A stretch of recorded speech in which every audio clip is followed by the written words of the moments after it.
The way that we are has very little to do with our marriage and then subsequent divorce.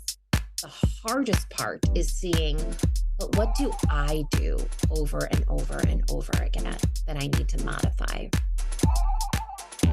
I'm Amanda Silver. And I'm Alex Howard. And this is Dirty Laundry. Hi. Hi. Okay, here, listen to this. You'll die. Okay, wait. So, you have a story. It's so cute. Okay. It's so cute. Okay.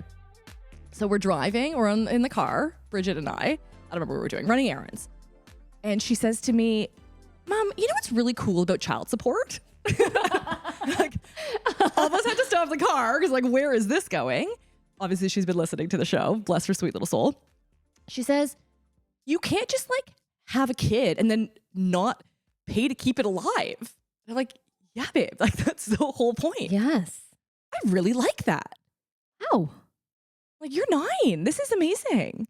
Should we be visiting high schools? Apparently. And talking to them about... we're good birth control. Right. In health class, it's not just about how to not get pregnant and STDs and all that, but it's also if you do, this is what's going to happen. Here's the law. Yeah. You need to You still are going to pay them. for a long time. Mm-hmm. So... Anyways, it was the cutest moment. I was so proud. That's really cute. Sweet little baby. Wow. So she listens? So she listens. Oh. Which means the episode when I talk about the tooth fairy needs to not be on her radar. I was thinking about that. You cannot let her listen to the tooth fairy episode. I know. She's old enough to listen to the child support episode, but not the tooth fairy one. Let's protect her innocence, okay? Let's protect her innocence. Just for a little bit longer. We'll protect her. We'll protect her sense of the tooth fairy, her belief in the tooth fairy. But listen, honey. Child support. The real thing. Not for the faint of heart. Not just for adults. And tomorrow, where are you going? Tomorrow I am leaving. Take me with you. I wish I could, actually. You would have a really fun time. We need to go on a trip together. Deal on the road. We did that a little bit. We went to a conference. My God, our conference. Hogs Hollow. Stars Hollow. Stars Hollow. Our conference in Stars Hollow. AKA the other Hollow. Yes, I'm going to Mexico. I am going to be traveling for my cousin's wedding. So nice. Which is the first big family trip we've ever done. With extended family, grandparents, cousins, the whole 9. It's a big trip. It's really, I think there ended up getting over 100 RSVPs. Oh my gosh. There's 60 of us on the plane tomorrow at 6 a.m. Wish it was a little bit later because I feel like you want to start to drink on the plane with your 60 friends. You drink on the plane? I can't do it. What do you mean? Ever? Ever. I can't do it. Once. Say more. There's something about the altitude and the flying that it gives me a headache. It's I can't alcohol. Oh, you don't enjoy it? No, I'm always looking at those people who are I'll have a glass of wine. I'm no. Oh, I'm give me 7. In fact, you won't feel like shit afterwards. I feel amazing because I'd be drunk. No. I hate traveling so much. No. It's not for me. No. Diet Coke and that's it. You know what's not for me? The Mile High Club. This I can't understand. Okay, no, I don't. Where? It's dirty. So small and it's so disgusting. Who the hell? I just want to go into the little bathroom and get out. I don't want to touch anything. As fast as possible. I think it's for people with private jets. Then I could see it. Yeah, but then you're not even going to the washroom. You just have the whole thing yourself. They have bedrooms on these jets, I would assume. Like Air Force One? Sure. It has a huge bedroom. Have you been on it? No, but I've seen movies. Speaking of travel, yes, we have a guest on today, all the way from Chicago, one of my favorite cities. The Windy City? The Windy City. The Windy City. I love it. I always feel like it's Toronto, but better. Better. They just did a better urban planning job than we did. Architecturally. Yeah, restaurants are amazing. Restaurants. Yeah, so fun. They've got a little bit of a southern influence, which is fun. I never think of it as Midwest. I always feel like it's East Coast, but it is. It is. And it's even a different time zone. Yeah, it's an hour behind us. Well, I knew it was a different time zone, but I just feel like it's more East Coast. Yeah, they call themselves Midwesterners. Okay. I know. It doesn't jive with my brain, but no, anyways, not my brain. There you go. So today we have on Andrea Rappaport. Yes, the comedienne. Who is a comedian, and she's freaking hilarious. She's amazing. She's so funny. And we had the pleasure of going on her show, How to Not Suck at Divorce. So Andrea is here today in a personal capacity. She's going to share her personal journey through divorce and share a little insight into what that looks like. So yay, welcome Andrea.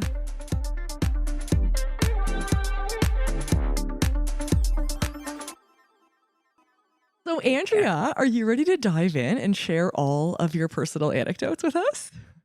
Not really, but here we are. No, let's talk. Let's do this. So, Andrea, how did you meet your first husband? Online. You were how old? I don't know. I think that I was 27, I think. I don't really know. So no one's ever asked me that question before. Also, I'm I think blinded by you the can. ring. I wish Wait, that people could see. Oh, well, hello, Titanic. I mean, not too shabby. Oh, I it's know. stunning. I know that's not what it's about. No, but like, but let's also, all way to pause. go. She's a beauty. Give the ring its 15 Let- minutes of fame. Oh my God, gorgeous. Okay, wait. Did you meet on a Jewish app? No, No, not like a J Swipe or a J Date or any of those No. things. no. Because in the area in which I lived in Texas when I met my first husband, not a large Jewish population in the area. And so unless you're willing to travel to like a neighboring town, you're not going to have a ton of options. Right. So I remember I got on J-Date just to kind of see, and I was like, oh, it's not going to work out. Mm. So Hasn't I used changed. another website, and that's how we met. And how long did you date for? We're talking about we're still talking about Still my the first. I'm just making, I'm making sure I'm uncomfortable for all the right reasons and that we're not talking about happier times, just making sure that we're still on the torture train. We did, I can't really say, so, okay, let's just blow the whistle on this. It's very uncomfortable for me to talk about my first marriage in terms of any kind of normalcy. I can't, when you ask questions like, where did you meet? How long did you date? I'm already like sweating and buckling because my first marriage was very unconventional. It was, yes, did we date? Yeah, we were together for I think 6 years prior to getting married, but it was not a happy, healthy, romantic experience. So it's challenging for me to chit chat about it in like a ha ha ha relaxed way because the unhealthy patterns.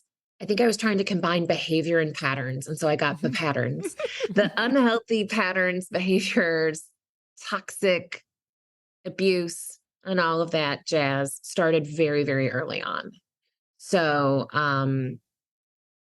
it's uncomfortable because whenever I start to dig into this, my mind, and I'm sure everybody else's mind, immediately goes to, what the fuck is wrong with you? Like, why did you stay in this? And you married this and you had children with this, and you were an active part of this very unhealthy dynamic. But that's my story.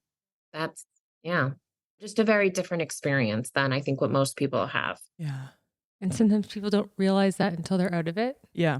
until they look back from a different perspective, and then they realize the toxicity and the negativity, Sure. and they don't realize, you know. Sure. I think a Until they're lot of past people, it. Yeah. I think a lot of people have a hard time recognizing what they were in until they're no longer in it. For me, I woke up while I was still in it. So again, I talk about this sometimes when people ask me about the timeline of me meeting my current fiance and the dissolution of my first marriage. And there's an overlap there because even though I was still technically married, I had told my first husband that I wanted a divorce and I was separated.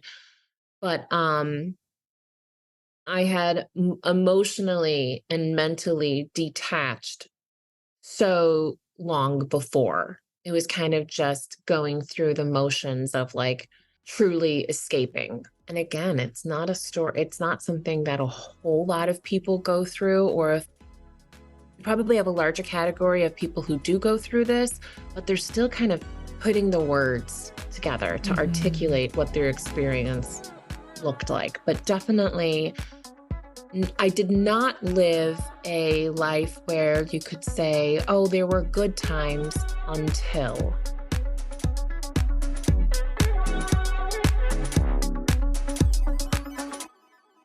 And when you say there was crossover or overlap, was it meeting your new partner that kind of shone a light on how?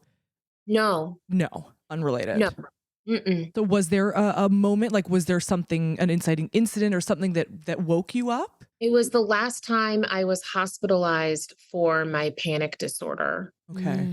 It was in July. I think the date was July 7th, 2019.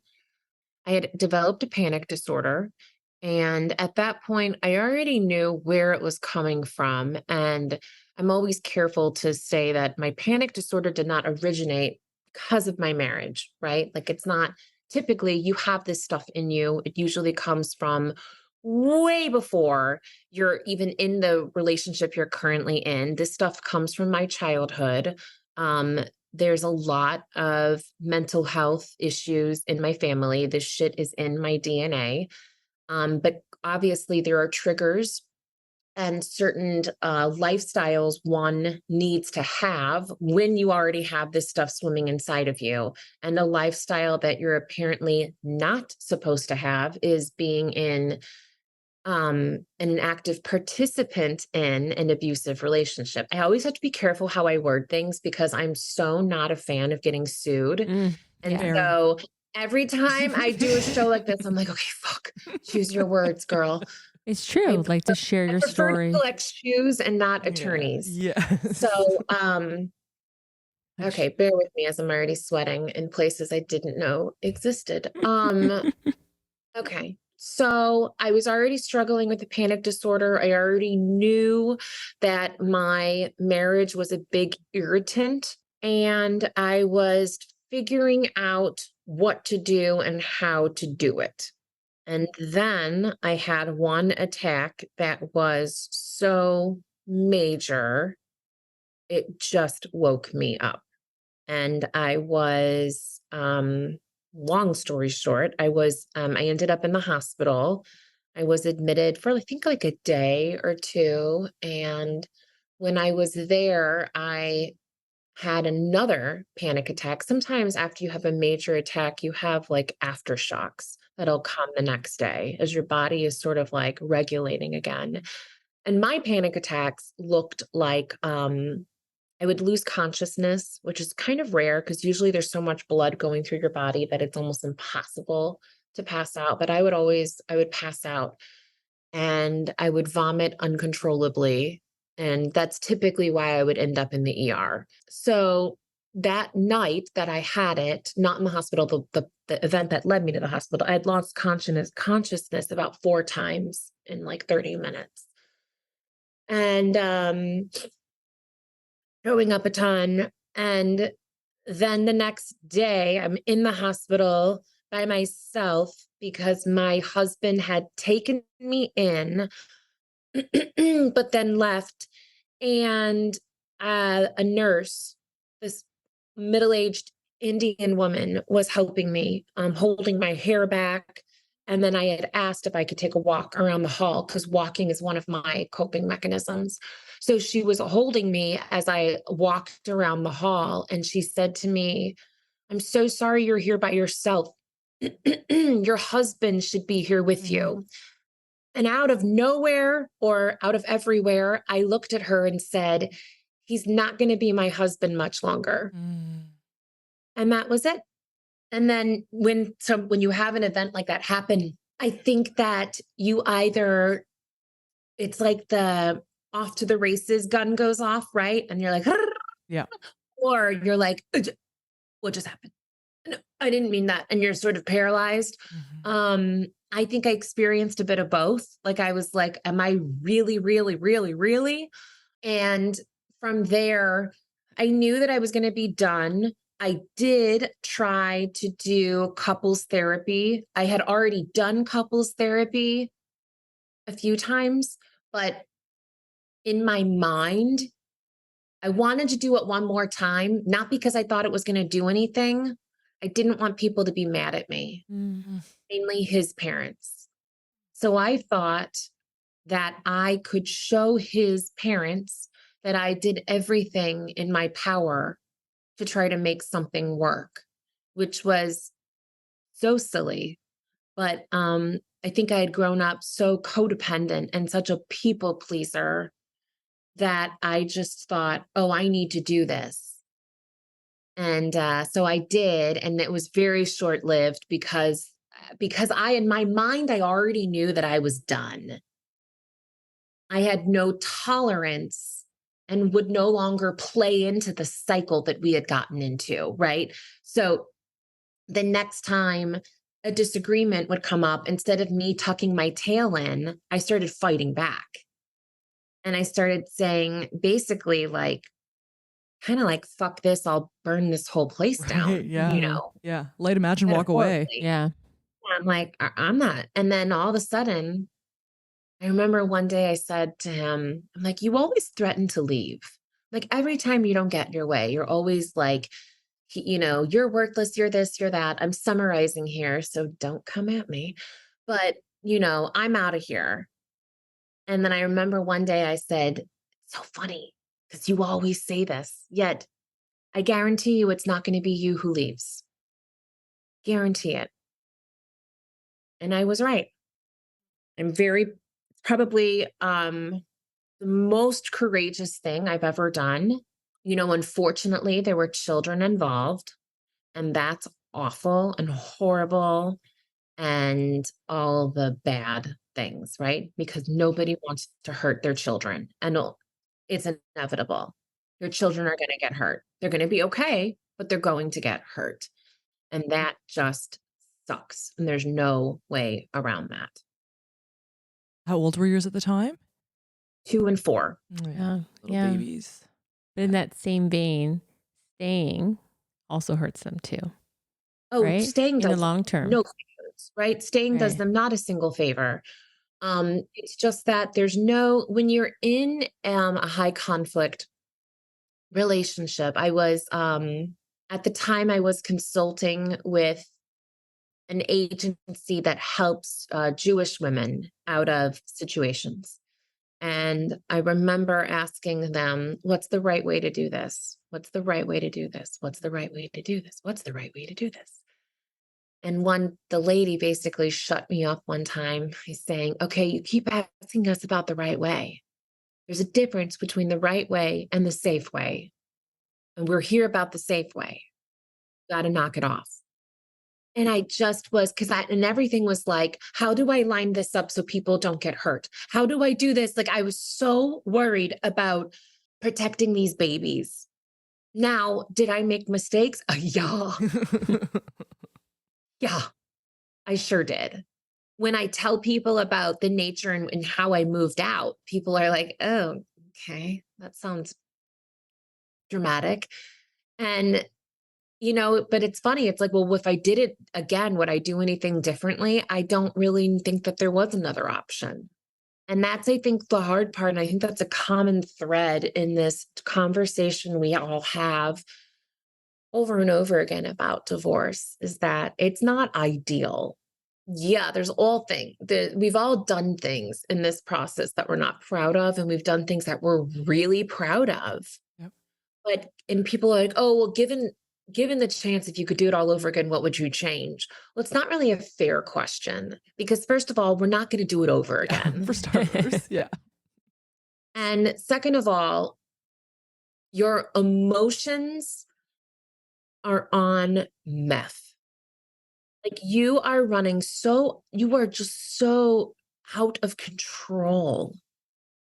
And you've got to give yourself a break. There's one thing that I want, people to know who listen to these shows and constantly judge themselves for things that they do, whether it's like they're going out to drinks with friends and they share a little bit too much, right? And they're in their car afterwards saying, stupid, stupid, stupid. Why did you say that? And then you send a group text saying, oh my God, you guys, I'm so sorry. Too many marks. I shouldn't have said that. You got to give yourself a fucking break. Yes. You got to give yourself a break. People are going to judge you also, and that's okay too. Yeah, people are probably talking about you at school.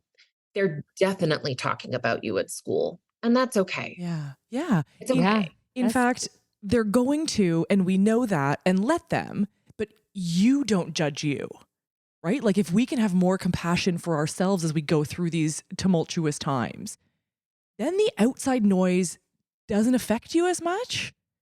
Right. If you have a strong sense of self, if you know Yeah. this is the right move for me, for my children, for my family, I'm going to do it. I feel good about this. I'm probably going to mess it up because it's not something that we practice. But you don't judge you because the world is going to do enough the world is of going that. to do it, and you can't, act according to how the rest of the world or the rest of Yeah. society is going to judge you and how that's going to look. But you have to do what's good for yourself and for your family. They're also and not give zero inside your fucks. relationship. So how in the world can we, from the outside, have any opinions on what's happening on your inside? People do. Any community that Sure. you're and I think when you go through a divorce and if it's high conflict, people talk, people have their own versions of the story, they gossip. It's just human nature. Yeah. So I think you have to get to a point where it's like, I don't give a shit anymore. Yeah. I mean, I know I was the same way. And I had think to you do stop- get I to that stopped point. caring Yeah. where I was Yeah. just like, you know what? Say what you want. You have your ideas of what I went through. I don't really care. Yeah, you're moving on. Yeah. And did you find that? Did you get to that point where you just stopped caring? Or does it always affect you? It always affects you on some level. I think I was born not caring a little bit, because I certainly recognized, being someone who's public and having more people who know you than you know people, you kind of like you your life just looks a little different. There's always going to be people talking about you and what you're doing and how you're doing it, and whispers like, "Oh my God, she shares so much. You hear that? Oh God, I just worry about her kids. I mean, oh my God, her kids. Her I kids are love gonna." judgment veiled in concern. I'm Barf. like, Oh. okay, just shut the fuck up. Yeah. Like, if you're that worried, where's my fucking casserole? Like everybody's so worried, but I didn't see anyone coming to my door with Mhm. like, here's a gift card. I mean, and that's not true. I did see some, but it's not the ones who talk. But yeah, I think I got to a point where I think it's twofold. One, you have to be mindful about, well, is there something that you're doing that you need to modify? Mm-hmm. Meaning, if you show up to school pickup looking like you've been hanging out at a bar all day and you're like, "Oh God, were you guys here the other day when he picked him up? Fucking animal. Oh, we don't even want to know what happened the other day when I dropped him off at his house. Goddamn son." Like, okay, well then you're just perpetuating the problem, right? Like just be mindful of what you're putting out there.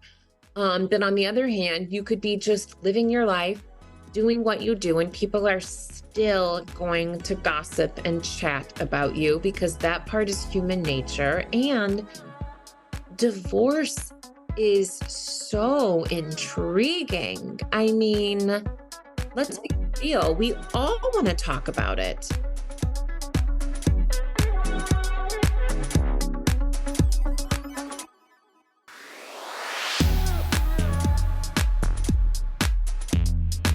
I feel like as a comedian, you must already have a thick skin because that's probably the toughest job on the planet, just to stand up in front of a crowd and try to entertain them and be funny. Like that to me would be my biggest nightmare. Well, it's just a way of showing your insecurities, right? Like comedians are the most miserable, insecure people on the planet. I mean, that the comedy is just a coping mechanism to help ourselves heal. And laughter from a crowd is just like a drug, right?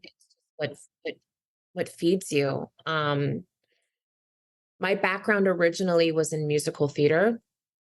And it just came from desperately wanting my mommy and daddy to tell me that they were proud of me and to watch me. It comes from a place of desiring attunement, not attention. And you go on this hunt for it. And what happens when that isn't resolved and you don't learn to really love yourself, you're going to continue to search for that in all the wrong places, in friendships and careers and romantic relationships. I mean, it goes on and on. I've gotten away from um, comedy. I got away from it many, many years ago. And now I try to just channel what I'm able to do, but to help people exhale, relax, and lean in so you can actually teach them something and help them. Did you step away from comedy around the time of your divorce? Like, was that part of it? Kind of a severing of the old life and the old ways? No, when I was in my 20s, I was working with a musical sketch comedy troupe, and I was quickly kind of crawling up the ranks of becoming like I went from being like a newbie in the group to being the understudy for the lead female in the show. And it happened really, really quickly. And I wasn't quite aware of what was going on. This was years and years before the Me Too movement.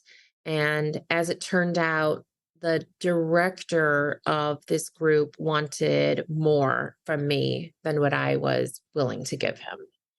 And when he found out one night that I was not going to do what he wanted, um, he fired me from the show and told me that it was because I was too green, meaning like too new, and that he had overestimated my talents. And I wasn't right. I wasn't good enough. I wasn't as special as he thought that I was. Now, hearing this now, and I'm 40, I think I'm 42 years old. You hear that and you're like, what a dumbass, like whatever. But when you're 22 years old, it lands a lot differently. I was in a really vulnerable place. I had just gotten pregnant from some guy that I was casually seeing who poked holes in condoms for a good time. And Stop. I had had Actually? an abortion. Yeah, I Oh found my out from God. one of his friends. Oh Yeah. my And I had goodness. had an abortion and very, I felt very isolated. I was lonely. I was confused. And the director knew all of this. He was aware because I was late to a show one night because of something that had happened in relation to all of this, and cast members kind of helped me out and it got to him. And I think that this guy enjoyed that moment of weakness and thought, okay, this girl, this girl's in the right spot for me to roll in and do what I do. And at the time, I was also up for an audition for the national touring company of Second City. I had just graduated from their conservatory, and the year that I graduated, the way that they had set it up was they like audition about 1,000 people. They cast 40, 10 graduate. Of the 10 who graduate, they ask two people to audition for the national touring company. And I was one Wow. of the two. So Wow. Incredible. Wow. like really amping up. Well, this director also sat on the board, on Oh, faculty at Second Oh City. no. cute.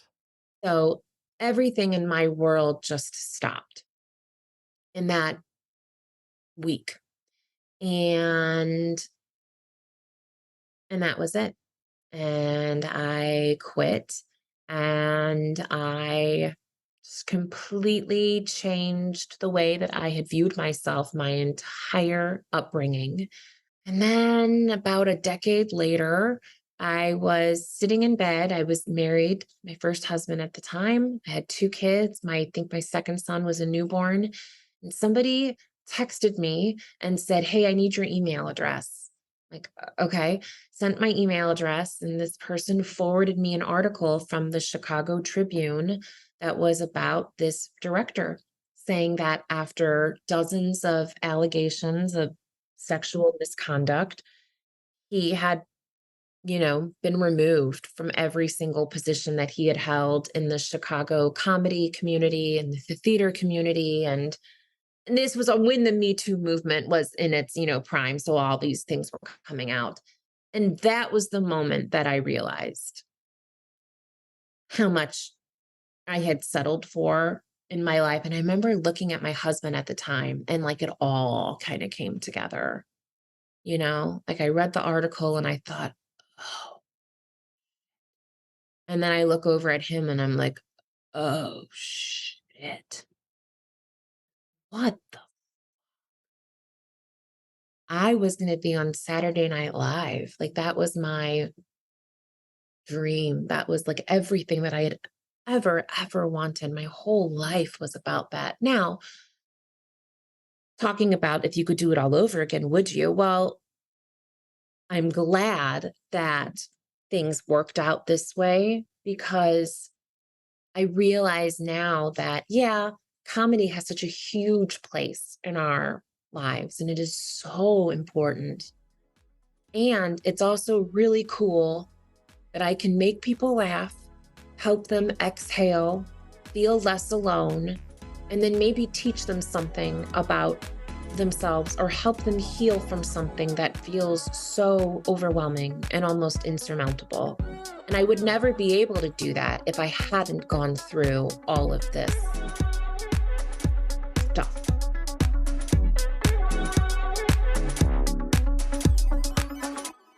Yeah, and laughter really is the best medicine. It almost pauses all of the shit just for a second and like gives you a break. As you said, Yeah. exhale, like you get to take a Pause. breath, recalibrate, and then, dive back into the shitstorm. And that's a gift you get to give people. Yeah, and you started How Not to Suck at Divorce when? When did that start? I was in the middle of my divorce when we started conceptualizing the idea. So my partner, Morgan, who's the head of family law at a large law firm here in Chicago called Bierman Law, Morgan Stogsdill found me on Instagram and reached out to me and said, I'm a family law attorney. You don't know who I am, but I've been following you, and the way you talk about your experiences is really interesting and really different from how most people talk about, their divorce. Let's keep in touch. Okay. So we did, and I went and like checked her out, and I'm like, holy shit, this woman is accomplished. Like, Jesus. Like, I thought I was going to get bottom of the barrel people. Like, damn, this woman's like the head, like the big boss, and like has represented celebrities, like very high end people. I'm like, she is paying attention to me. Okay. We kept talking and chatting, and I think we probably worked on it for about a year before we launched it, I think. We just designed this show that would be half me, half her. So obviously, I do not give legal advice. I make it relatable. So the whole idea is that I sucked at getting divorced. And if we can help other people not suck at getting divorced, whether that's helping them mentally, emotionally, or with like action steps. Obviously, given what Morgan does, it's really important to her that there aren't legal missteps, right? Because that's her wheelhouse. And that's also super important to me because I made a lot of mistakes. And I was also really hard on myself during the process. And just saw that there was a huge need in the market for a show that takes a topic that's not at all funny and we can make it entertaining. And did you find it to be a sort of catharsis for you as well? I mean, if you were in the middle of it, being able to almost do a do-over of your own by helping people avoid your pitfalls? Yeah, at times, yes. Not all the time. I think there were times actually where I found it was really hard for me to show up and work.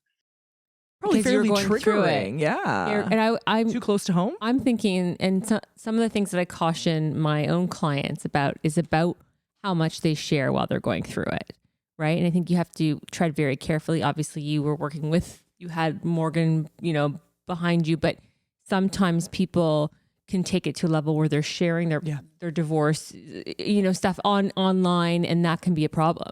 So how did you balance that? Yeah.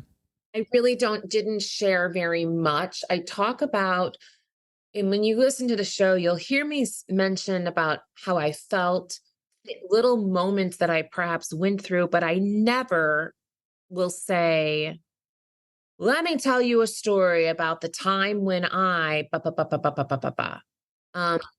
Um, I try to be cognizant of, if you're going to open your mouth, it has to help somebody. If it's not going to help anyone, and you're just reading a diary entry, well, that's what Facebook is for. No, I'm just kidding. Land of taking a selfie angled from above in your car saying, I got a new haircut. What do you guys think? Yeah.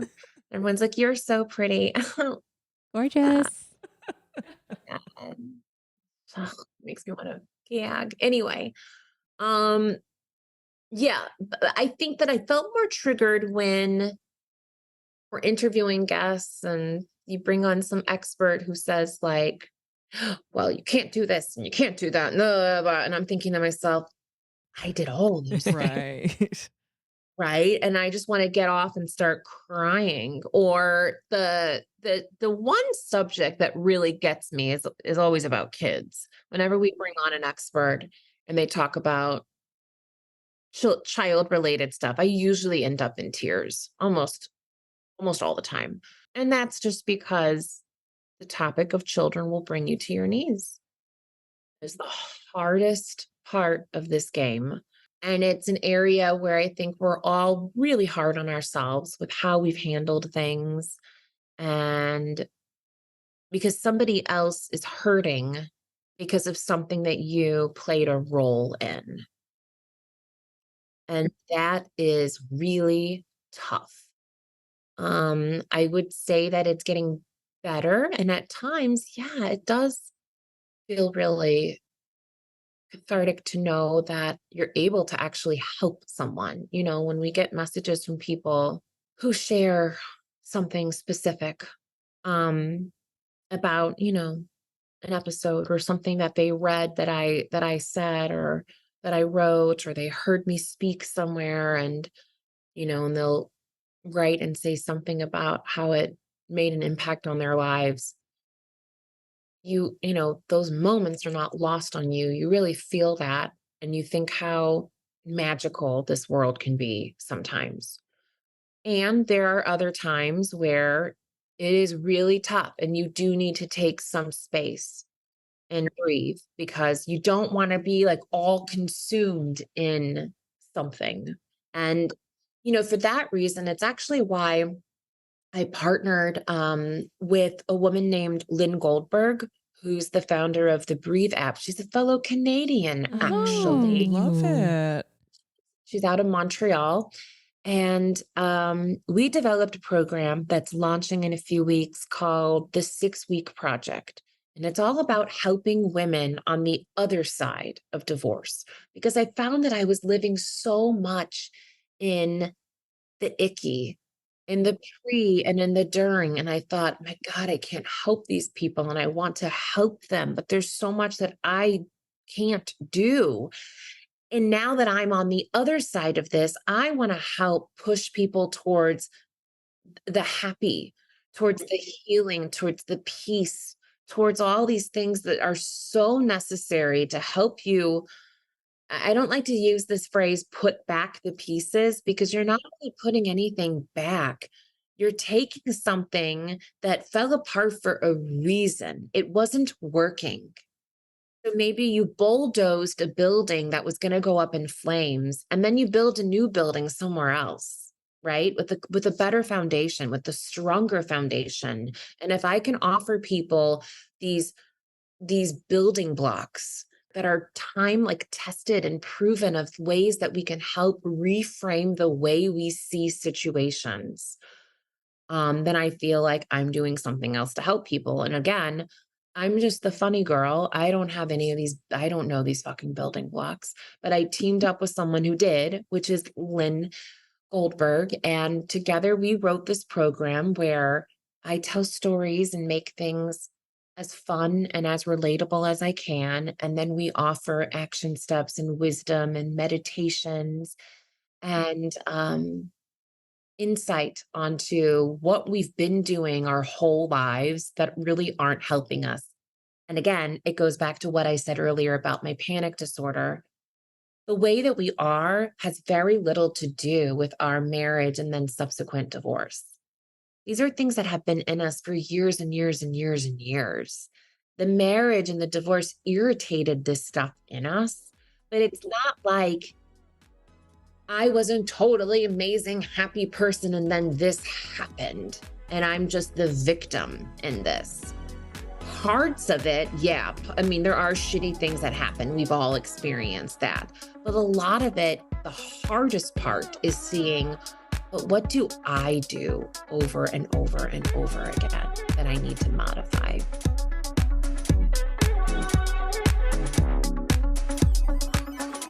And I think that a lot of folks could get stuck, especially if you've gone through your divorce and now you're living still in this divorce world and you need to almost like be current and stay current. I would imagine you could just get stuck in that place and never grow out of being, let's say, the victim or being this, having your identity tied to that. Whereas this kind of gives you the next step. But yeah, I think what you said is exactly right. It becomes part of our identity and it's not really serving us. Oh, right? I'm a single mom. I mean, isn't that how we were joking around when I came on here? Like, oh, I used to be a single mom and now it's part of who I am. yeah. Yeah. Like you're a whole person. Like, well, and similarly, a new that's- person doesn't make you whole. Like I hate that. Oh, I just found my missing half. No, that's garbage. That's like so dated. You are whole, and this person maybe adds to that or challenges you in different ways or brings new perspectives. You don't need another person to be a full, complete. Complete. You complete me. You are in fact No. completed. Yeah.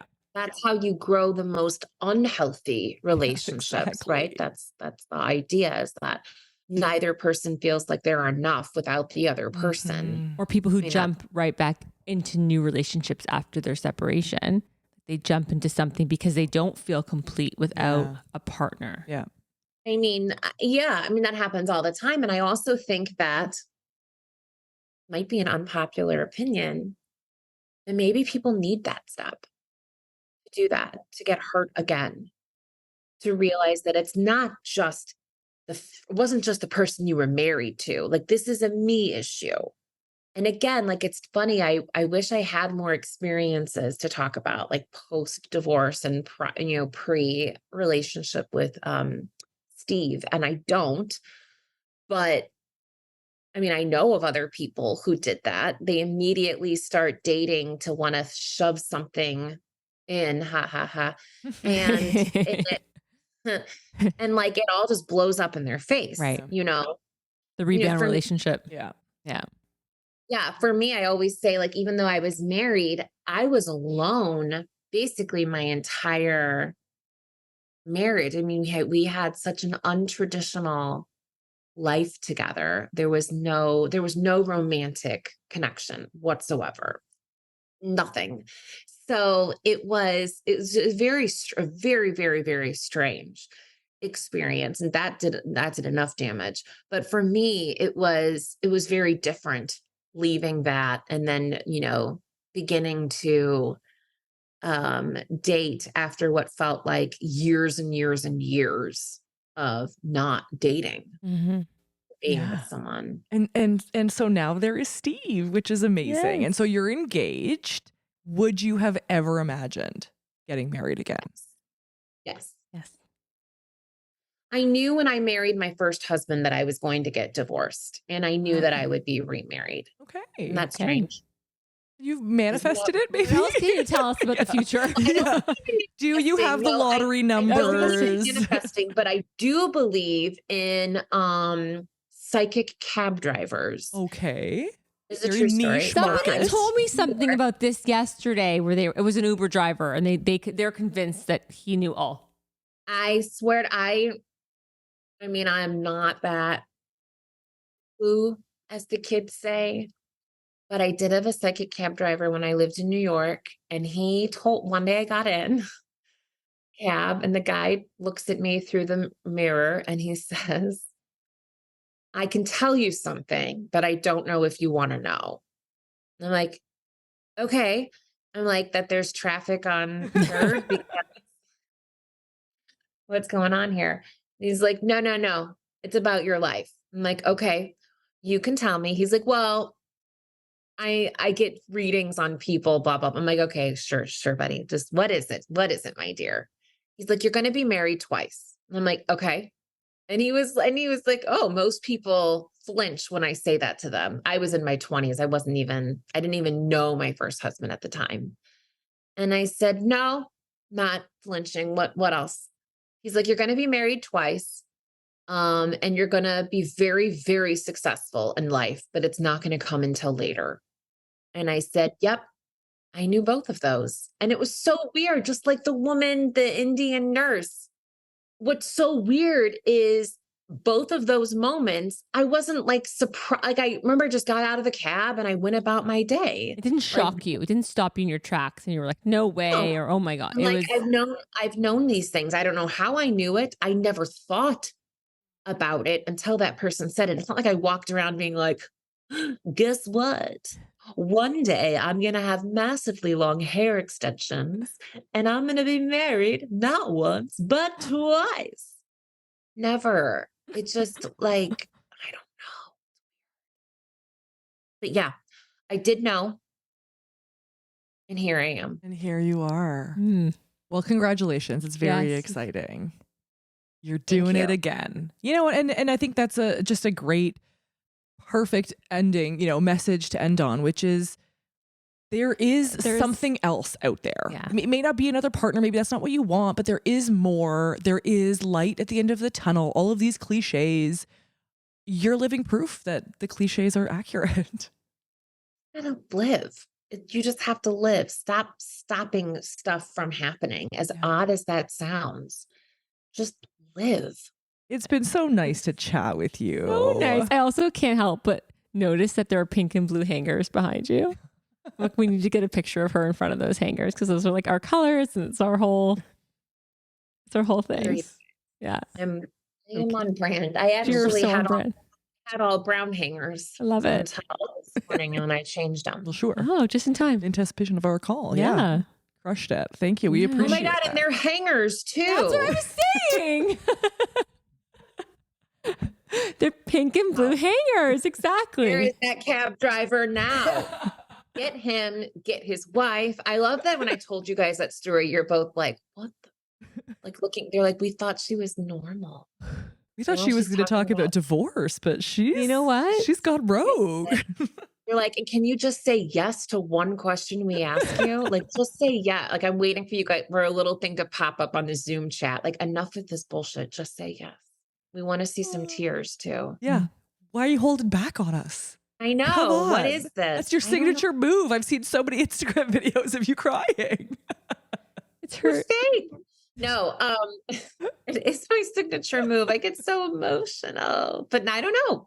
You guys, this is more like, I feel like this is like girl talk over like cocktails.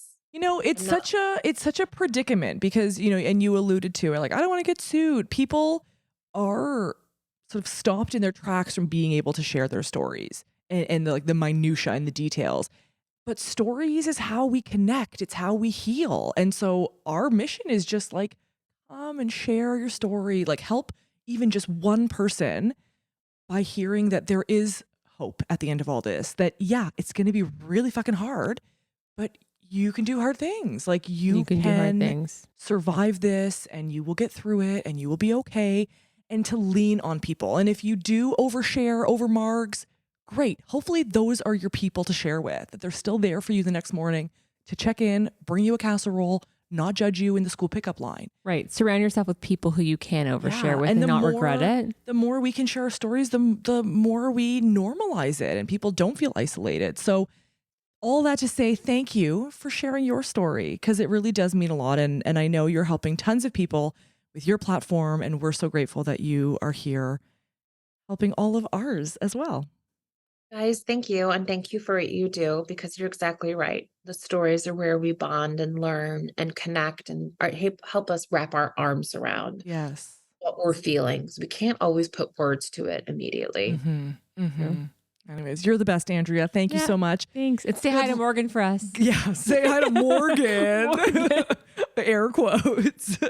And good luck with the wedding planning and all of that fun. Well, you know, Alex officiates weddings. Oh, only in Ontario, though. So you're on your own in Chicago. You got to get the cabbie back.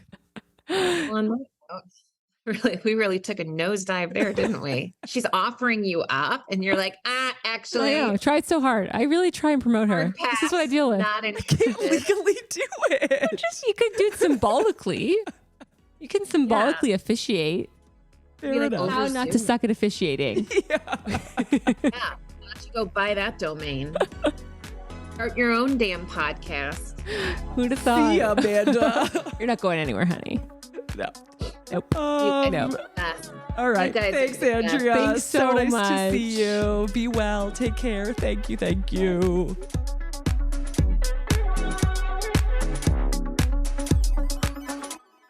She's great. Oh, she's fucking hilarious. Oh my gosh, she's so funny.